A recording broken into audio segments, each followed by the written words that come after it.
So before starting to model our Japanese lantern, we're gonna grasp some inspiration. So we're gonna use Pinterest for that, and I just searched for Japanese lanterns. It works really good. It returned me like different type of lanterns, and I was searching for something simple because that was the purpose of my image, simple and effective, if I could say. So I decided to go with this type of lamp here, which I think are yet simple, and I found they look good. So let's start modeling. So we'll move to Blender. Here we are with the default scene, and I'm gonna delete everything. Actually, the tutorial is aiming for mid-level, I would say, or just persons who are familiar with Blender. So I will not explain each of the steps deeply and why we do this and why we don't do that. So maybe you would check like the video series made by Andrew Price, which is aimed for beginners, and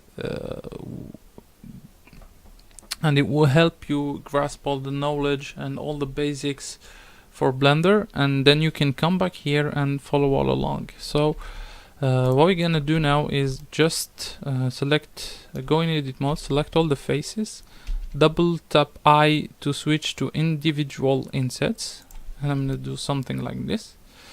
And next, what I'm gonna do is just delete the faces. That will be like a way to go, but I don't like it, since this is not how we would make our frame for the lantern. So this is how I actually think, is always how I would make this object if I was in real life, and then start modeling following this methodology. So what I'm gonna do now is create a cube, a simple cube, and I'm gonna resize it all along the x-axis, something like this, and scale it also on the y. So we have something really thin and tall, something like this one here. And then I'm gonna unwrap it rapidly.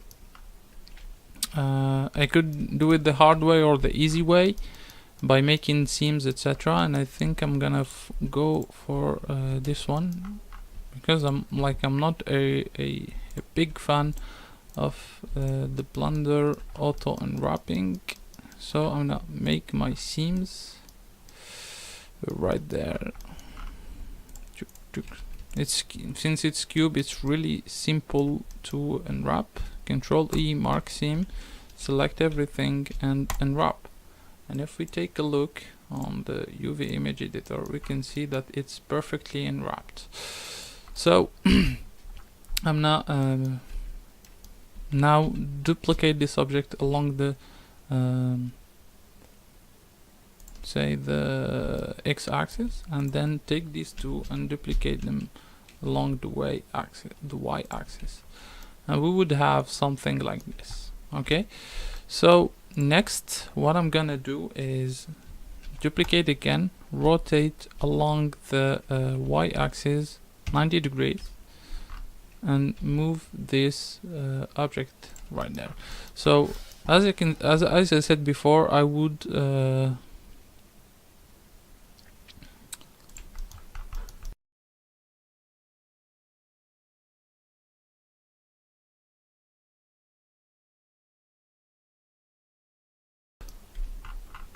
here we go. So we have like our wooden frame, which is ready to go, if I could say. So what we're gonna do now is create all of the paper facets, if I could, or faces, the paper faces, and that would be. And now what I'm gonna do actually is select everything, Control G, so we have like a unique object. And next I'm gonna create all of I'm gonna select like this point here, this point here, this one here, this one here, Shift S, cursor to selected, then we're gonna place the cursor to the center of this face. I'm gonna shift a mesh plane, rotate X 90 degrees, and here we have it. So I'm gonna move it a little bit so it fits our frame.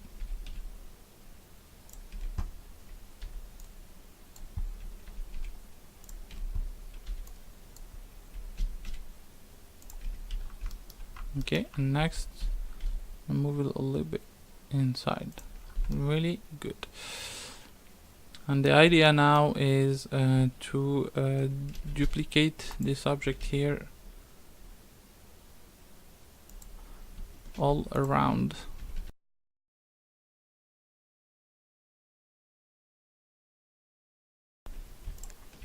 Actually, we're gonna now add after that we're gonna add some details for it to be like a I would say a papery look. I think it wouldn't be so stretched. So what I'm gonna do is I'll just subdivide it. So subdivide 2 times, and then activate proportional editing and move it a little bit down here. So go on smooth shading and do the same for each of the faces.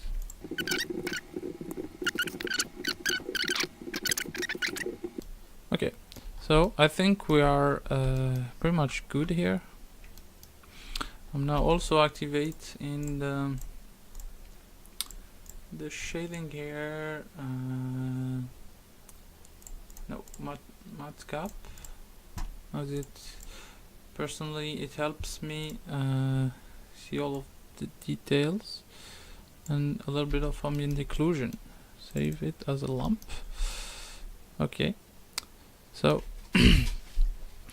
what we're gonna do now, and as you can see here on our images, we're gonna make this wooden platform, which would be basically be a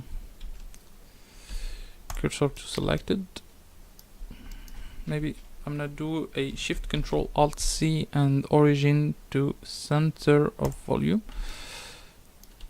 And next I'm gonna do Shift S, cursor to selected, and go top view and add a plane. And we're gonna move this plane just at the bottom of the cube, edit mode, and scale it. Scale it just like this, and just to see how much the proportions are. I have also an image here. Okay, it's not that yeah, like it's the third of cube approximately, and like it's looking good like this. Nice. And we're gonna extrude it along the Z axis so that our object just stands upon it. And as always, I'm gonna unwrap it so we can next. Yeah, I think it's good. Okay, mark seam and unwrap. Always, I always want to take a look at my unwrapping to see if it's okay. It looks good. Okay, so we have our basic objects. But now what we need to do is add a bevel modifier for this one. Smooth shading, and I think it's not work. Actually, it needs to be really low value, and I'm gonna go for 2 segments. And as you can see, with the bevel, it adds more realism to our wooden parts. So here we go. For the last one, the floating or the platform, I'm not also, oh sorry, add a bevel modifier, smooth shading, and it's gonna be, I think, a die. And as I said, and as you can see in my image, the lanterns are very far in the view and very small, so we wouldn't see all of the details, but nevertheless we're gonna add some of them, especially in the texturing part. So here we're gonna place like a the candle, so we're gonna add the candle, so we're gonna make a really quick and rough, but not rough but simple candle. So what we're gonna do is add a circle here, change the vertices to 12, as we don't need too much details there, as it's gonna be barely visible, something like this. And then extrude along z-axis, something like this, smooth shading always. And then we're gonna close it, we're gonna close that thing here, and then just let like a space here and extrude again along the z-axis.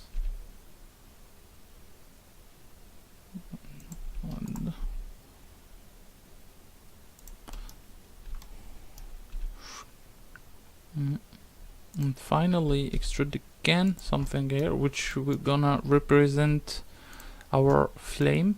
And it's not that realistic, but we need to have something that will simulate our flame, as we don't want to go too much into the details.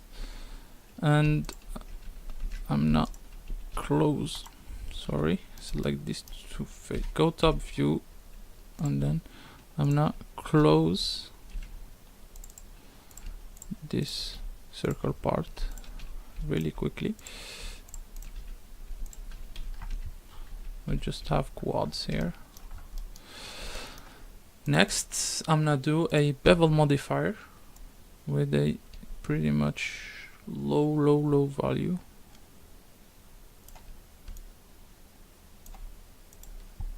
And the idea when you have cylinders or spheres and using the bevel is to activate the limit method and choose angle. So we don't have these visible faces, but we still have the bevel on the these outer edges here. And this is, I think, better than nothing. So I don't want to apply subsurf for such a small detail. And as you can see, it's a little bit too big. So I'm gonna scale it, and if we hide this face here, we can see our candle pane inside of the object. So we can move it, isolate it with Shift H, and now I'm gonna apply a specific material for the candle here. So go to materials and create a new material, or maybe before just switch to cycles rendering, use nodes, and here we're gonna candle flame, assign, and here I'm gonna call it new material candle support and assign. So we have like a material for this one. If I go to candle support and press select, it will select this base here. And if we select the candle flame here and press select, it will select the supposed flame.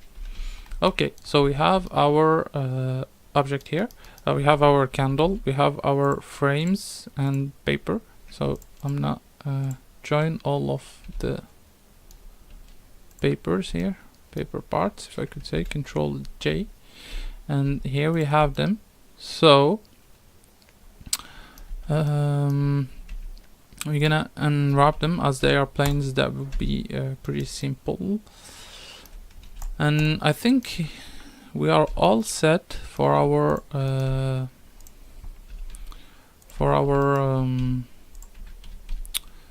long-term modeling. And the next part would be making the textures and the materials. I think it's gonna be an exciting and very funny part. So